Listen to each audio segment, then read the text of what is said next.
اعوذ باللہ من الشیطان الرجیم، بسم اللہ الرحمن الرحیم۔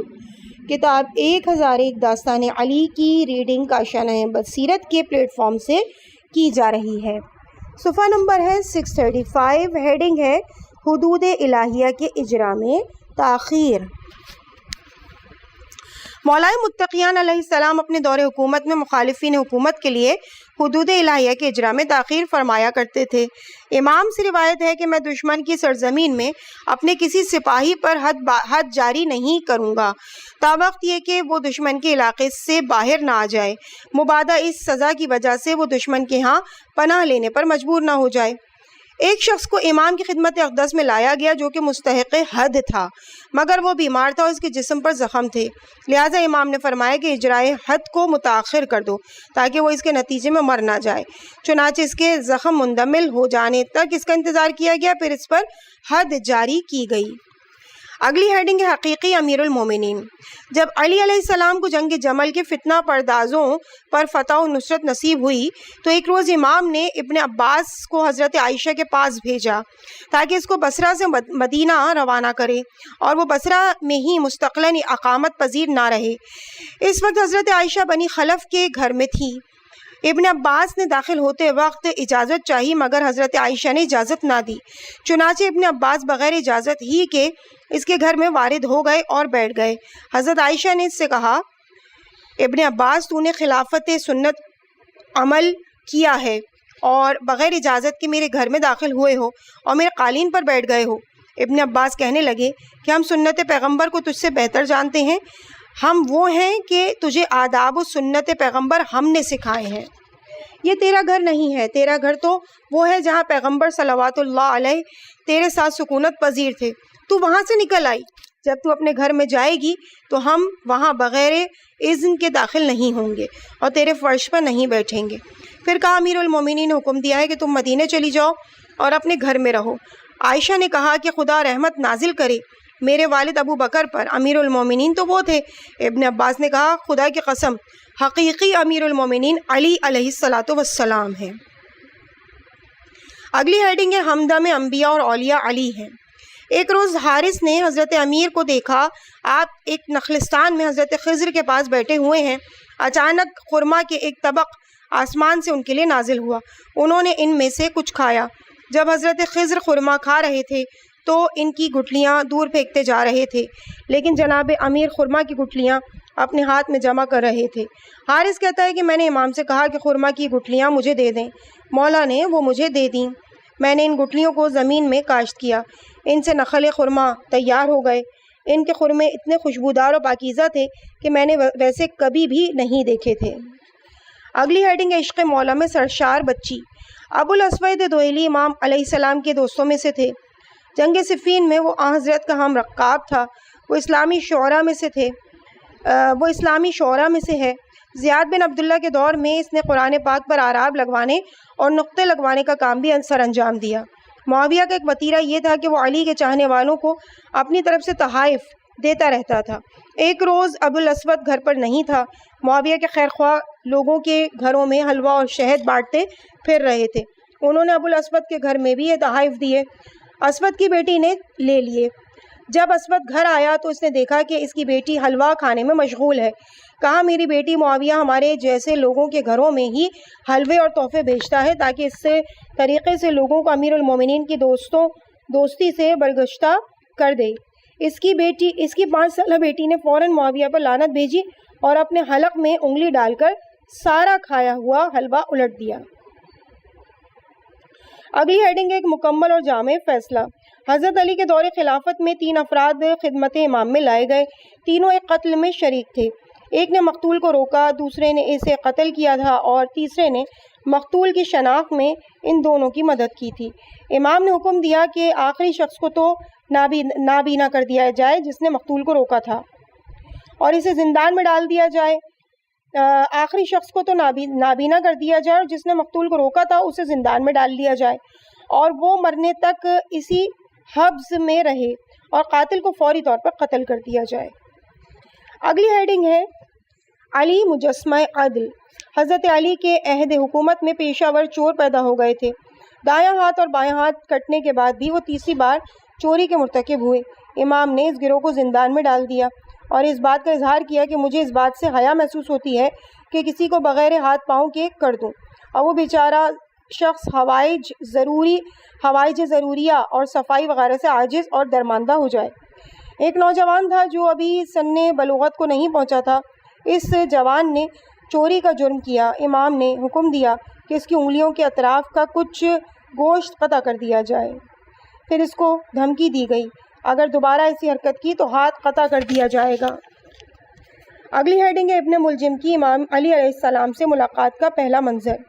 جب حضرت علی کو حکومت ملی تو حبیب بن منتخب جو کہ عثمان کی طرف سے یمن کے اطراف کا فرمانروا تھا، اس کو اس کے اس عہدے پر ہی باقی رہنے دیا اور حضرت علی نے ایک خط میں اس سے تقوی کی نصیحت کی اور اس سے چاہا کہ وہاں کے مسلمانوں سے بیعت لے لے۔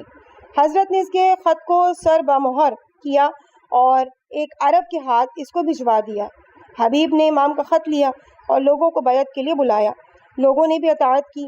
کہنے لگا، میں چاہتا ہوں کہ تم لوگوں میں سے 10 بہادر سرداروں کا انتخاب کر کے ان حضرت کی طرف روانہ کر دوں۔ انہوں نے اس بات کو قبول کیا۔ اس نے پہلے پہل 100 لوگ چنے، پھر ان میں سے 70 اور پھر ان میں سے 30، پھر ان میں سے 30 میں سے 10 لوگ منتخب ہوئے، پھر ان کو امام کی خدمت میں بھجوا دیا گیا۔ ان لوگوں نے جا کر مولا کی خدمت میں مبارکباد عرض کی۔ امام نے بھی ان کو خوش آمدید کہا۔ ان 10 لوگوں میں ابن ملجم لعنت اللہ علیہ بھی تھا۔ وہ چل کر امام کے مقابل آ کر کھڑا ہو گیا، کہنے لگا، اے امام عادل، اے بدر کامل، شیر بزرگوار، قہرمان دلاور، سوار بخشندہ، اور اے وہ ہستی کہ اللہ نے تمام لوگوں پر جس کو فضیلت دی ہے، خدا تعالیٰ کا درود و سلام ہو تجھ پر اور تیرے خاندان پر۔ میں گواہی دیتا ہوں کہ تو حقیقت میں امیر المومنین ہے، تو وصی رسول ہے، خلیفہ رسول ہے اور وارث علم رسول ہے۔ خدا اس پر لعنت کرے جو تیرے حق اور مقام کا انکار کرے۔ حضرت امیر نے ابن ملجم کی جانب حیرت سے دیکھا، پھر اس آنے والے گروہ کی طرف دیکھا اور ان کی عزت افزائی کی۔ حضرت نے حکم دیا کہ اس گروہ میں سے ہر فرد کو حلہ یمنی اور عبائے ارنی دی جائے۔ مزید فرمایا کہ ان کا خاص احترام کیا جائے۔ جب وہ جماعت جانے لگی تو ابن ملجم دوبارہ حضرت علی کے مقابل کھڑا ہوا اور کچھ اشعار کہے۔ اے وصی محمد، تو گواہ پاک ہے، خیر و نیکی تیرے رگ و پے میں سمائی ہوئی ہے اور تو پہلے نمبر کے شیروں کا فرزند ہے۔ اگلی ہیڈنگ ہے امام علی علیہ السلام کی گفتگو ابن ملجم سے۔ جب ابن ملجم نے امام سے عقیدت مندی کا اظہار کیا تو مولا نے اس کے حسن گفتار کو سراہا اور فرمایا، تیرا نام کیا ہے؟ کہنے لگا، عبد الرحمن۔ حضرت نے فرمایا، تو کس کا بیٹا ہے؟ کہا، ملجم مرادی کا۔ حضرت نے فرمایا، آیا تو مرادی ہے؟ کہا، جی ہاں یا امیر المومنین۔ حضرت نے فرمایا، انا للہ و انا الیہ راجعون ولا حول ولا قوت الا باللہ العلی العظیم۔ حضرت نے دوبارہ اس کو دیکھا اور اپنے ایک ہاتھ کو دوسرے پر مارا، کلمہ رجعت زبان پر جاری کیا، پھر فرمایا، افسوس تجھ پر، آیا تو قبیلہ بنی مرادی سے ہے؟ کہا، ہاں۔ یہاں پر مولا نے یہ اشعار پڑھے، میں تجھے دوستی کی نصیحت کرتا ہوں جبکہ جانتا ہوں کہ تو میرا دشمن ہے۔ میرا ارادہ ہے کہ وہ زندہ رہے اور اس کا ارادہ ہے کہ مجھے قتل کر دے۔ اگلی ہیڈنگ ہے 3 مرتبہ بیعت لی۔ ازبغ بن نباتہ کہتا ہے کہ جب یمن سے ایک جماعت امام کے پاس آئی اور آ کر ان حضرت کی بیعت کی، ابن ملجم بھی اس گروہ میں شامل تھا، اس نے بھی بیعت کی۔ جانے لگا تو مولا نے آواز دے کر دوبارہ اس سے عہد و پیمان مضبوط کیا اور اپنی بیعت کو منسوخ نہ کر دے۔ اس نے یہ وعدہ قبول کیا۔ پھر وہ جانے لگا تو دوبارہ مولا نے تیسری مرتبہ اس سے بیعت کے استحکام کے لیے کہا۔ ابن ملجم اس واقعے سے حیران ہو رہا تھا۔ اس نے کہا کہ آپ نے اوروں کے ساتھ تو ایسے نہیں کیا۔ امام نے اس سے فرمایا، مجھے نہیں لگتا کہ تم اپنی بیعت سے وفا کرو گے۔ ابن ملجم نے کہا، خدا کی قسم، میں قلبی طور پر آپ سے محبت اور دوستی رکھتا ہوں۔ آپ کے دوستوں کا دوست، آپ کے دشمنوں کا دشمن ہوں۔ امام نے تبسم فرمایا، فرمانے لگے، اے مرادی بھائی، اگر میں اس چیز کا سوال کروں تو صحیح جواب دے گا؟ کہا، جی ہاں یا امیر المومنین۔ حضرت نے فرمایا، کیا تمہاری دایا یہودی عورت نہیں تھی؟ جب بھی تم روتے تھے وہ تمہیں مارتی تھی، تمہارے چہرے پر تھپڑ لگاتی اور کہتی تھی چپ ہو جا، کیونکہ تو اس سے بھی زیادہ شقی ہے جس نے ناقہ صالح کا پیچھا کیا تھا۔ تو بہت جلد ایک عظیم ترین جرم کا مرتکب ہوگا، اس کی وجہ سے خدا تعالیٰ تجھ سے بہت ناراض ہوگا اور تیری تقدیر میں جہنم ہے۔ ابن ملجم نے کہا، ایسا ہی ہوگا، مگر خدا کی قسم اے علی تو مجھے ہر ایک سے زیادہ پیارے ہو۔ اگلی ہیڈنگ ہے ابن ملجم کا علی کے نزدیک رہنا۔ ابن ملجم کچھ عرصے بنی تمیم میں رہا، لیکن دوستوں کے یمن جانے کے وقت وہ مریض ہو گیا اور دوست اس کو وہیں چھوڑ کر یمن چلے گئے۔ جب وہ صحت یاب ہو گیا تو جناب امیر المومنین کے پاس آیا اور وہ دن رات امام سے جدا نہ ہوتا۔ حضرت اس کی خواہش پوری کرتے، اس کا بہت احترام کرتے اور اپنے گھر میں دعوت دیتے، ساتھ ہی کہتے تو میرا قاتل ہے۔ ابن ملجم کہتا اے امیر المومنین، اگر آپ جانتے ہیں کہ میں آپ کا قاتل ہوں تو مجھے مار ڈالیں۔ حضرت فرماتے میرے لیے یہ جائز نہیں کہ جس شخص نے میری نسبت کچھ کام ہی سر انجام نہیں دیا ہو اسے مار ڈالیں۔ پھر یہ فرماتے کہ اگر میں تجھے مار ڈالوں گا تو پھر مجھے کون قتل کرے گا۔ اگلی ہیڈنگ ہے ابن ملجم کے روبرو یاران امام کا رد عمل۔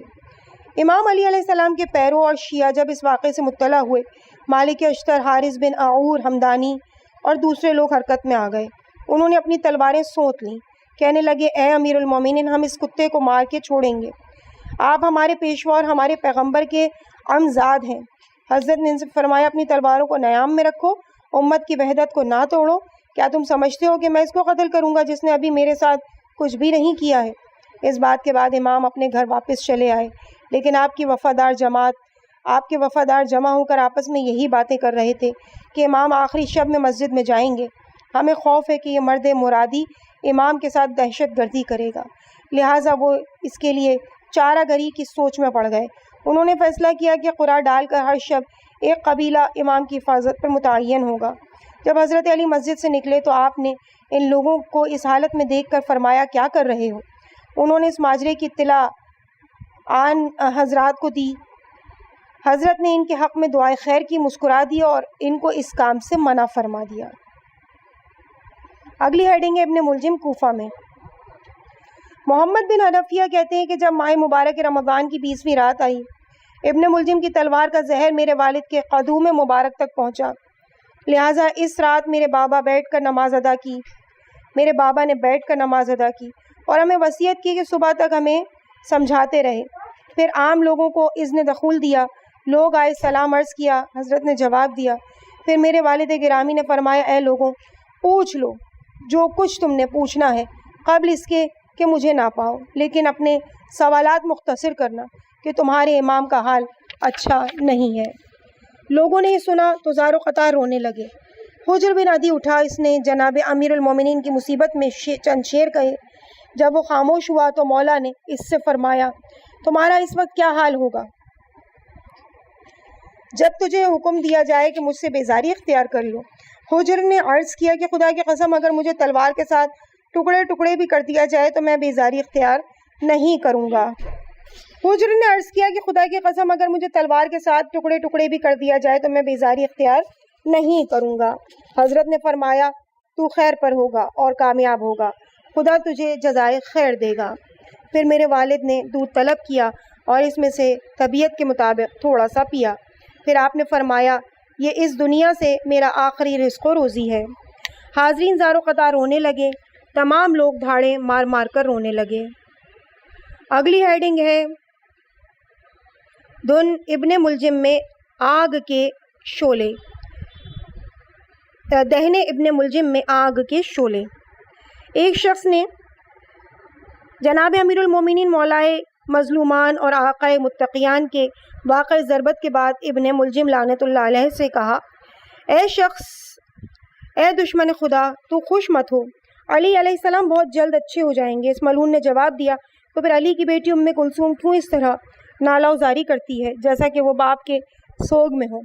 خدا کی قسم یہ تلوار میں نے 1000 درہم میں خریدی اور 1000 درہم کے زہر سے اس کو سیراب کیا ہے، اور میں نے علی کو ایسی ضربت لگائی ہے کہ اگر مشرق و مغرب کے لوگوں میں یہ ضرب تقسیم کر دوں تو ان میں سے کوئی بھی نہ بچے۔ اگلی ہیڈنگ ہے آخری نصیحتیں۔ علی نے اپنی زندگی کے آخری لمحوں میں اپنے بیٹوں سے فرمایا کہ بہت جلد ہر طرف سے تمہارے خلاف فتنے اٹھیں گے، یہ امت اپنے قدیم اور کوہنا کینے تم سے طلب کرے گی، مگر تم لوگوں نے صبر کرنا ہے کیونکہ صبر کرنا احسن ہے۔ پھر حسین کی طرف رخ کر کے کہا بیٹا میرے اور خصوصاً تمہارے لیے زمانہ بہت ہی پرآشوب ہوگا، تم لوگوں نے صبر کا دامن ہاتھ سے نہیں چھوڑنا۔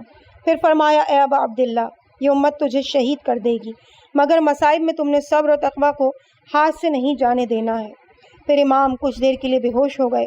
جب ہوش میں آئے تو فرمایا، یہ رسول خدا صلی اللہ علیہ وآلہ وسلم تشریف لائے ہیں، یہ میرے چچا حمزہ ہیں، یہ میرے بھائی جعفر ہیں، میرے قریب آئے ہیں اور کہہ رہے ہیں کہ جلدی چلے آؤ، ہماری نگاہیں تمہاری مشتاق ہیں۔ پھر مولا نے اپنی اولاد مطہرہ کو نظر بھر کے دیکھا اور فرمایا، میں تم سب کو خدا کے سپرد کرتا ہوں۔ پھر فرمایا، خدا کے فرشتوں تم پر سلام ہو۔ اتنے میں فرق مبارک پر پسینہ سا آ گیا۔ انہوں نے آنکھیں موند لیں، اپنے ہاتھ پاؤں قبلے کی جانب سیدھے کی اور کہا، اشہد ان لا الہ الا اللہ وحدہ لا شریک لہ واشہد ان محمدا عبدہ ورسولہ۔ یہ کہہ کے ان کے روح مبارک جنت کی طرف پرواز کر گئی۔ مولا متقیان کے شیعوں کے دلوں میں ابھی تک اس واقعے کی آگ لگی ہوئی ہے۔ یہ واقعہ 21 رمضان المبارک 40 ہجری کو شب جمعہ میں پیش آیا۔ ہیڈنگ، قصاص قاتل امام۔ امام حسن علیہ السلام نے اپنے پدر بزرگوار کی وصیت کے مطابق ابن ملجم کو جہنم واصل کیا۔ ام الہیشم دختر اسودہ نخعی نے ابن ملجم کی میت طلب کی، پھر آگ کا الاؤ روشن کیا اور اس جہنمی کو آگ میں ڈال دیا۔ ابن شہر عاشوب اور دوسروں نے روایت کی ہے کہ ابن ملجم کے جسد کثیف کی ہڈیوں کو ایک گڑھا کھود کر اس میں ڈال دیا گیا تھا۔ کوفہ کے لوگ اس گڑھے کے پاس سے گزرے تو اس گڑھے سے چیخ و پکار کی آوازیں آ رہی تھیں۔ مشہور مورخ مسعودی کہتا ہے کہ جب ابن ملجم لعنت اللہ علیہ کو ٹھکانے لگانا چاہا تو عبداللہ بن جعفر نے کہا، اس کو میرے سپرد کر دو تاکہ اس کو قرار واقعی سزا دے دوں، میں اپنے سینے کی ٹھنڈک کا سامان بہم حاصل کروں۔ پھر اس کے ہاتھ پاؤں کاٹ دیے، ایک سلاخ آگ کی سرخ کی گئی جو اس ملعون کی آنکھوں میں لگائی گئی۔ اس کے بعد لوگوں نے اپنے ابن ملجم کو پکڑ کر ایک بوریے میں لپیٹا اور اس کو آگ لگا دی۔ اس کے بعد اگلی ہیڈنگ ہے، اے علی تیرا عشق ہمارے رگ و پے میں جاری و ساری ہے۔ حارث حضرت علی کے اصحاب میں سے ہیں۔ وہ ایک رات انتہائی خوفزدہ حالت میں امام کے پاس آئے۔ مولا نے پوچھا، اے حارث کس بات نے تمہیں مجبور کیا کہ رات کے اس پہر میں میرے پاس آئے ہو؟ حارث نے کہا کہ خدا کی قسم آپ کی دوستی، مودت اور عشق جو میرے جان کے اندر جا بسا ہے، اس کی وجہ سے میں مجبور ہو گیا ہوں۔ مولا نے فرمایا، اے حارث تو جان لے کہ جس دل میں میری محبت ہے جس دل میں میرے لیے محبت ہے وہ اس دنیا سے جانے سے پہلے ضرور میری زیارت کرے گا اور میری ملاقات سے رحمت الہیہ کے امیدواروں میں شامل ہو جائے گا۔ اس طرح جس کے میرے ساتھ دشمنی ہے وہ بھی مرنے سے پہلے مجھے دیکھے گا، مگر اس کی شرمندگی، ندامت اور نا امیدی سے پسینے چھوٹ رہے ہوں گے۔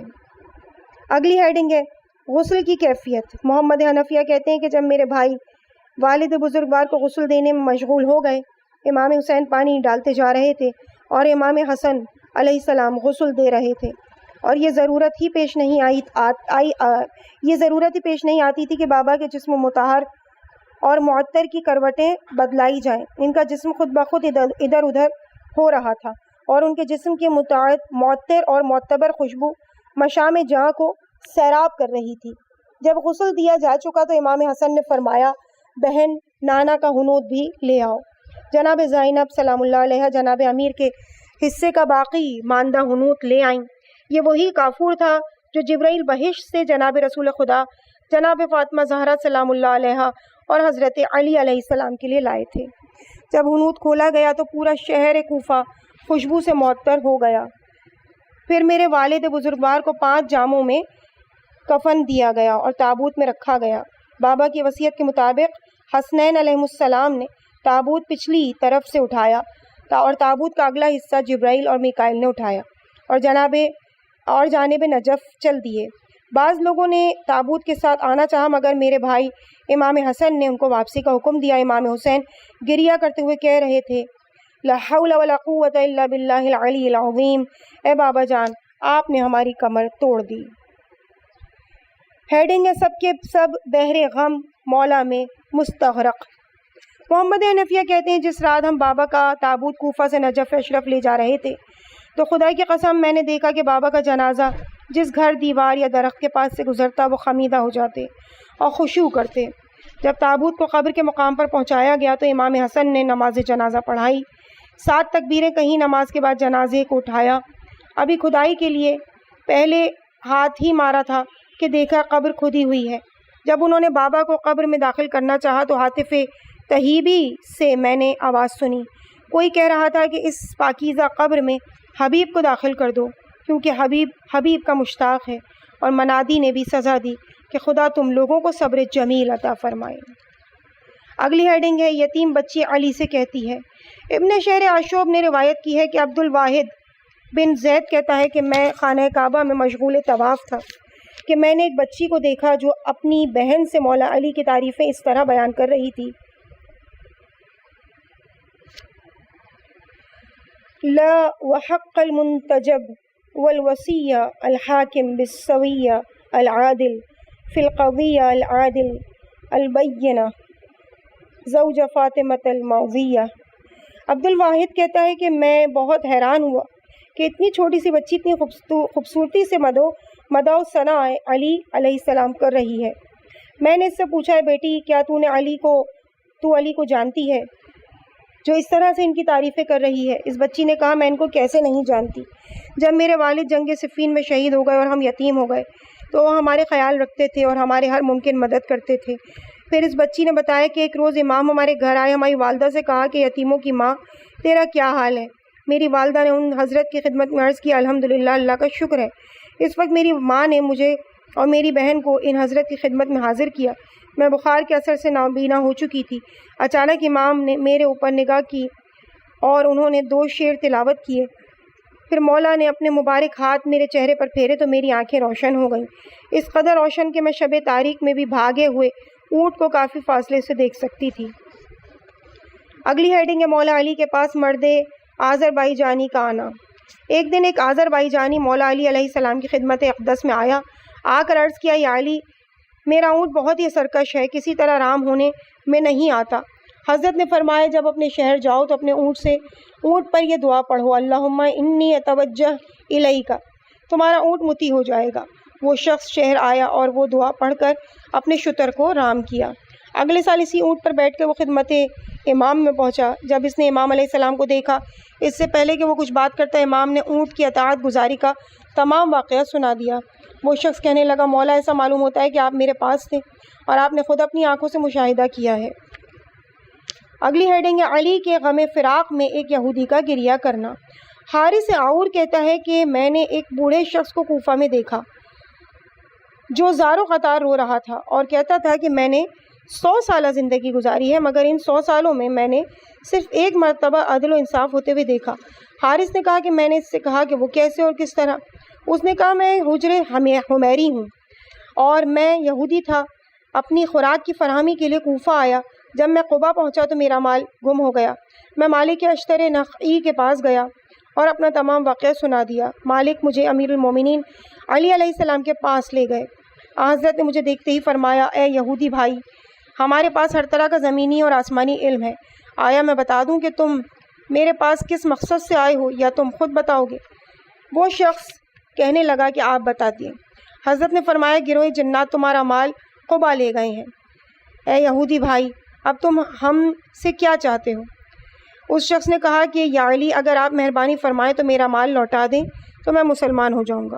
چنانچہ حضرت علی مجھے اپنے ساتھ قبا لے گئے اور 2 رکعت نماز پڑھ کر دعا کی، پھر قرأت کی یرسل علیکما شواظ من نار ونحاس فلا تنتصران۔ پھر فرمایا کہ اے گروہ جن، تم نے ہماری بیعت کی تھی تو پھر یہ کیا ہے؟ بری حرکت ہے جس کے تم مرتکب ہوئے ہو۔ اس شخص نے اچانک میں دیکھا تو اس کا تمام تر مال واپس آ چکا تھا۔ یہودی حسب وعدہ مسلمان ہو گیا، مگر افسوس یہ ہے کہ میں نے کوفہ میں وارد ہوتے ہی یہ خبر غمناک سنی کہ وہ مرد پاک سرشت نیک نہاد پاکیزہ نژاد صاحب ایمان اور خوش طینت شہید ہو گیا ہے۔ میں اسی لیے رو رہا ہوں کہ وہ شخص مرد الہی ہے۔ اس کے بعد اگلی ہیڈنگ ہے صفین کا عہد نامہ۔ جب جنگ صفین میں قرآن اٹھائے گئے، مالک اشتر محاذ جنگ پر پہلی صف میں لڑ رہے تھے۔ اشعث بن قیس کندی لوگوں کو اور یاران امام کو جنگ کے خلاف اکسا رہا تھا، حتیٰ کہ اس کے ساتھیوں نے تلواریں نیام میں کر لیں اور چلانے لگے کہ ہم صلح کرنا چاہتے ہیں، جنگ بند کرو۔ مالک اشتر ان سب واقعات اور حادثات سے بے خبر بڑی اعتنائی سے جنگ لڑ رہے تھے، اور جنگ لڑتے لڑتے وہ معاویہ کے خیمے تک جا پہنچے۔ اشعث نے مالک کو اس حال میں دیکھا تو دھمکانے کے انداز میں علی سے کہا، مالک سے کہو کہ جنگ بند کر دے۔ حضرت نے ناچار یزید بن ہانی کو مالک اشتر کے پاس بھیجا، لیکن مالک نے امام سے تھوڑی سی مہلت مانگ لی تاکہ معاملے کو ایک دفعہ بٹا دے۔ اشعث کو یہ بات پتہ چلی تو چلایا، یا علی، مالک کو واپس بلا لے ورنہ آپ کو زندہ نہیں چھوڑیں گے۔ امام علیہ السلام نے دوبارہ یزید کو مالک کے پاس بھیجا۔ مالک غیظ و غضب سے مغلوب تھا، اس نے جنگ سے ہاتھ کھینچ لیا اور امام کی طرف آ گیا اور منافقوں پر فقرے کسنے لگا کہ ایک ہی بار امام کی اطاعت سے برگشتہ ہو گئے ہو۔ اشعث نے کہا کہ جن لوگوں کے ہاتھ میں قرآن ہے، ہم ان سے جنگ نہیں لڑ سکتے۔ مالک نے کہا، 1 سال سے ہم ان کو قرآن کی طرف دعوت دے رہے ہیں، ان کا آج کا یہ طرز عمل سوائے فریب کے اور کچھ بھی نہیں ہے۔ مالک نے جو بھی نصیحت کی منافقین نے قبول نہیں کی۔ اشعث نے مالک کو برا بھلا کہا، مالک نے اسے تازیانہ مارا۔ اشعث کے ساتھیوں نے تلواریں سونت لیں، مالک نے بھی جواباً ایسا ہی کیا۔ امام علیہ السلام نے جب یہ حادثہ دیکھا تو نہایت افسوس سے کہنے لگے، اے مالک، چارہ کار ہمارے ہاتھ سے نکل چکا ہے۔ امام نے اپنے لشکر کی طرف رخ کر کے کہا، تم لوگوں نے وہ کام کیا ہے کہ اسلام کی طاقت کو ہلا کر رکھ دیا ہے۔ اشعث نے کہا، یا علی، اب طرفین قرآن کے فیصلے پر راضی ہیں، مجھے اجازت دیں کہ میں معاویہ کے پاس جا کر اس کا نقطۂ نظر معلوم کروں۔ امام فرمانے لگے، معاملہ میرے ہاتھ سے نکل چکا ہے، اب آپ جو کریں گے اپنی مرضی سے کریں گے، اس صورت میں کسی قسم کی دخل اندازی نہیں کروں گا۔ معاویہ نے عمرو عاص کو حکم مقرر کیا اور اشعث اور اس کے ساتھیوں نے ابو موسیٰ اشعری کا انتخاب کیا۔ جب یہ خبر امام تک پہنچی تو آپ نے فرمایا، سبحان اللہ، یہ لوگ حکم کے تعین کا اختیار بھی مجھے نہیں دیتے۔ امام کا اصرار تھا کہ ابن عباس اور مالک اشتر کا انتخاب کیا جائے۔ اس طرح 17 صفر سن 38 ہجری قمری کو طرفین کے گواہوں کی موجودگی میں صلح نامہ طے پایا۔ اس جنگ میں 95,000 یعنی 95,000 افراد مارے گئے اور مستحقین ولایت کو بہت ظلم و ستم سہنا پڑے۔ اگلی ہیڈنگ ہے جنگ صفین میں قرارداد کا متن۔ جناب امیر المومنین اور معاویہ کے مابین حکمانہ لکھا گیا، لیکن معاویہ نے یہ بات قبول نہ کی کہ علی کو امیر المومنین کے نام سے یاد کیا جائے۔ یہ وہ تحریر ہے جو علی ابن ابی طالب اور معاویہ ابن ابی سفیان اور ان کے بہی خواہوں کی درخواست کی بنیاد پر لکھی گئی ہے تاکہ کتاب الہی اور سنت پیغمبر دو طرفہ اختلافات میں فیصلہ کریں۔ عراق کے لوگوں اور علی کے شیعوں پر منحصر ہے کہ وہ اس حکم کے ساتھ کیسے نبھاتے ہیں۔ اسی طرح شام کے لوگوں کی ذمہ داری معاویہ پر ہے، ان کو دل و جان سے ان احکامات کی بجا آوری کرنا ہوگی۔ علی اور ان کے شیعوں نے عبداللہ بن قیس کو ناظر اور منصف قرار دے دیا اور معاویہ اور ان کے ساتھیوں نے عمرو عاص کو اپنا ناظر اور داور چن لیا ہے۔ دونوں منصفوں نے مضبوط وعدے لیے ہیں کہ قرآن سے کسی صورت انحراف نہیں کریں گے۔ اگر ان فیصلہ کرنے والوں نے قرآن سے رہنمائی نہیں لی تو چاہیے کہ سنت پیغمبر سے مدد لیں۔ ان کو کسی صورت بھی اپنی خواہشات نفسانی اور شبہات پر تکیہ نہیں کرنا چاہیے۔ یہ عہدہ نامہ عمیرہ نے 17 صفر بدھ کے روز 37 ہجری میں لکھا۔ اس کے بعد اگلی ہیڈنگ ہے لومڑی کے چنگل میں احمق۔ حکمت کے اعلان کے بعد ابو موسیٰ اشعری کو پتہ چلا کہ وہ عمرو عاص کے ہاتھوں کٹ پتلی بنا رہا ہے۔ اس واقعے کے بعد سے جناب امیر اپنی نماز کے قنوت میں ابو موسیٰ اشعری پر لعنت کیا کرتے تھے۔ یہ عمل وہ اس طرح سے انجام دیتے، بار الہ سب سے پہلے معاویہ، دوسرے نمبر پر تیسرے نمبر پر ابو عور سلمہ اور چوتھے نمبر پر ابو موسیٰ اشعری پر لعنت بھیج۔ مکہ میں جب ابو موسیٰ اشعری کو یہ معلوم ہوا کہ علی نماز میں اس پر اس طرح لعنت و ملامت کرتے ہیں تو اس نے امام کو خط لکھا کہ مجھے خبر ملی ہے کہ تم نماز میں مجھ پر لعنت بھیجتے ہو۔ یہ جاہل لوگ تمہارے پیچھے آمین کہتے ہیں، میں وہی موسیٰ اشعری پیغمبر والی بات کہتا ہوں، میں وہی حضرت موسیٰ پیغمبر والی بات کہتا ہوں، پروردگار جو کچھ تو نے مجھے دیا ہے میں اس کے لیے تیرا شکر ادا کرتا ہوں، چنانچہ میں ہرگز مجرمین کی پشتیبانی نہیں کروں گا۔ اگلی ہیڈنگ ہے علی کے ہاتھ پر کوفہ کے لوگوں کی بیعت۔ جب کوفہ کے لوگوں کی حضرت علی کے ہاتھ پر بیعت کرنے کی خبر پہنچی تو ہاشم بن عتبہ نے بھی علی کے ہاتھ پر بیعت کر لی. کہا میرا دایاں اور بایاں دونوں ہاتھ علی کے لیے ہیں. اس نے مزید کہا کہ میں ڈنکے کی چوٹ پر علل اعلان علی کی بیعت کرتا ہوں اور ابو موسیٰ اشعری سے ڈرتا ہوں. علی کے ہاتھ پر جن لوگوں نے بیعت کی ہے یہ خبر یزید بن عاصم کوفہ میں لایا. ابو موسیٰ نے بھی جناب امیر المومنین کی بیعت کی. جب یہ خبر حضرت عمار تک پہنچی تو انہوں نے کہا خدا کی قسم وہ بھی بیعت کو توڑ ڈالے گا اور علی کی کوششوں کو رائے گا کر دے گا اور اس کے لشکر کو ہتھیار ڈالنے پر مجبور کر دے گا. عزیز سامعین، اس مقام پر ہم ریڈنگ کے اس پارٹ کو یہیں پہ مکمل کرتے ہیں. صفحہ نمبر 651 چل رہا ہے اور اگلی ہیڈنگ ہوگی مارق اول. التماس دعا.